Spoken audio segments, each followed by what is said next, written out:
What's up, YouTube? I hope you guys are doing good. So what you're about to see is a student loan scam. What happens is you get a robocall from the company, and then you either answer or call them back, and you hit a bunch of buttons, and finally you get to a live representative. Now this live representative is going to ask you to log into your account and download a text file, and they're going to have you email it to them, or they're going to ask for your login information so that they can log in themselves. Somewhere along the way, they're going to ask for an upfront or a monthly fee.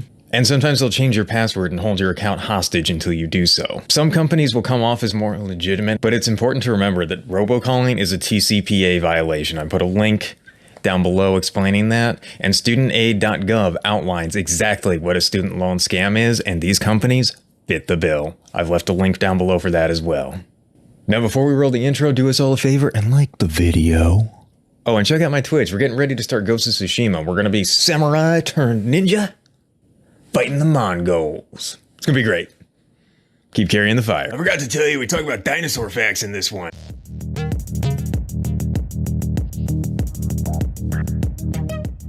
Business applications. In order for me to properly direct your call, please select one of the following options. If you are returning a phone call or text message you received, press 1 now. If you're simply calling to opt out of future announcements, please press 2. No problem, I can help you with that. Before I transfer you to your loan counselor, let me confirm some information. If your federal student loan debt is more than $10,000, press 1 now. If it's less than $10,000, got it. If you are still attending the same school where you received those student loans, press 1 now. If not, please press 2. Okay, last question. If your total household income exceeds $1,500 per month, press 1. If it's less than $1,500 but more than $100, perfect. Please hold while I transfer this call to your assigned loan counselor who can assist you further. This should only take a moment. Okay, perfect. And can you provide me with your first and last name, please? I sure can. My name's Norman Webb. What's your name? Norman Webb. Okay, perfect. And my name is Jaylene. Nice to meet you. How are you doing today? I'm doing great. Oh, And that's do you great have to access hear. to the internet so you're able to log into your federal student aid ID account? I do. Okay, perfect, sir. So that's going to be the first step is I need you to get logged in onto the studentaid.gov webpage. Go ahead and go to the Okey-dokey. webpage and then get logged in for me, please. You give me just one moment here.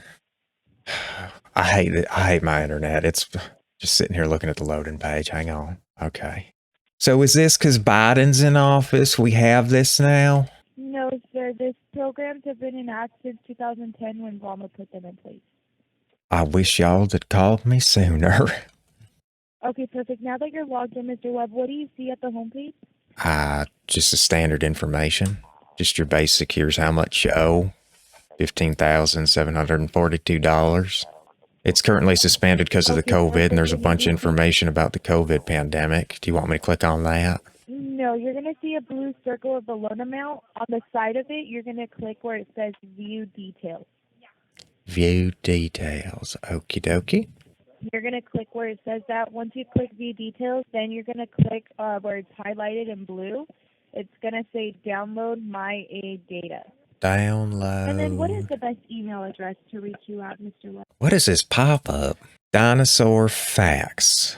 The longest dinosaur was the Argentinosaurus, which measured over 40 meters long. Okay, I've got it downloaded. I'm just waiting for that email to show up.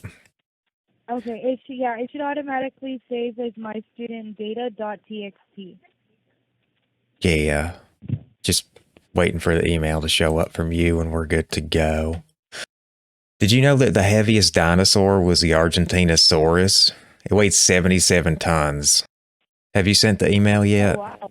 Yes, sir. I sent it over to you. You haven't received it? It should be from myself, Julian Serrano. No, I'm still waiting. Did you know that the dumbest dinosaur was a Stegosaurus? It had a brain the size of a walnut, kind of like some people in the world, you know. Guess what I got my degree in? I just guess. I'll let you guess. It's paleontology. No, sir. I haven't received the email yet. Thank you. Did you know that the first dinosaur to be discovered in America was found in 1854 by Ferdinand Vanderveer Hayden while he was exploring the upper Missouri River? Hello? Sir, I haven't received anything. Okay. Did you know that the tallest dinosaurs weren't brontosauruses? Those aren't even real. They're actually brachiosauruses.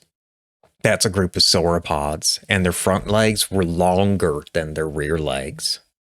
Okay, I just sent you that email. Oh, there it is. There it is. We got it. We got it. There we Okay, go. perfect. Now Please go ahead feel and free reply to the, email or call my direct line below if you have any questions. Best regards, Jaylene Serrano. That's you.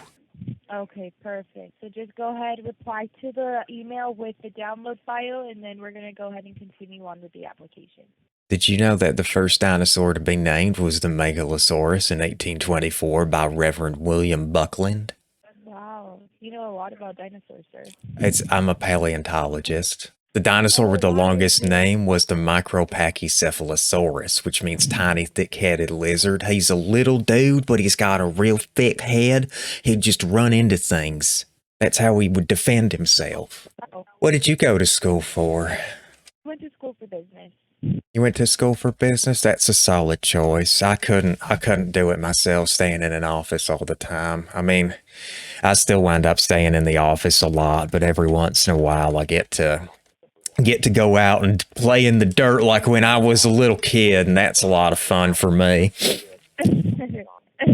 So that must be fun finding different types of bones and fossils and stuff like that. it is. We haven't found anything major in a while, but we haven't gotten to go on a dig over the past year or so. Okay, I sent it again. I just sent it completely anew. Okay, perfect.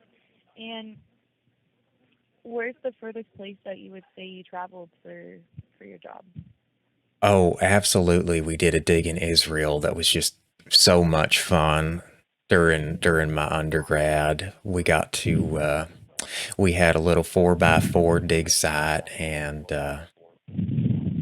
we found a mosquito that was encased in amber, and that was just, it was so pretty once it was all polished up. And my professor, he took it, and he actually walks around with it on his cane now. Oh wow, that's very neat. Yeah, he's big into research in DNA. Did you get the email? No, I still haven't gotten your email, Mr. Webb. I haven't seen him in a long time. He bought an island out a while ago after he sold some things. I think he was doing something a little sketchy, because he just one day we had some inventory in the office, and then it disappeared, and all of a sudden he can afford an island. He claims it's from his retirement fund, but I just don't know about that. That's funny. So you think he's a little sketchy? I think so. I think so. I have a good nose for that. I feel like I do sometimes. Sometimes I try to have the benefit of the doubt, but most of the time I do too. It's hard to tell. It's hard to tell sometimes, but it's important to go with your gut feeling, I think, anyway. Well, we would actually need like the actual download file so we can attach it to your application. I mean, the only other way I could think of is if you'd feel comfortable, I could log in from my end and download the loans onto your application. Well, you want to try logging in? You know, when I was a kid, I always wanted dinosaurs to come to life. My professor did too. I don't know if that's something we could actually do or not, though. Okay, so I actually have a question for you because I just recently saw this on one of my social media accounts. So, you know, you can't really trust social media on everything. But I found a video, and it's supposed to be someone that's also like a paleontologist. They go and they search and find fossils. They supposedly found a unicorn head. Do you think unicorns are real? That's a really interesting question, and I'm glad you asked that. So I think that it's entirely possible that at some point a creature could develop a horn on its head out of keratin or something like that. I mean, you've seen a rhinoceri. We know it's possible. Do I think it was actually a relative of the horse? Probably not. If you looked at the head and we actually reconstructed it, it would probably bear at most a very casual resemblance to what you and I think of, a unicorn flying through the sky with rainbows and glitter falling off of it, princess unicorn attack type of thing. Probably it was just some critter that had a horn, because it's a very useful defensive structure for a creature to have. It's good for protection, and it's good for attacking, but mostly you see it on animals that are trying to protect themselves. So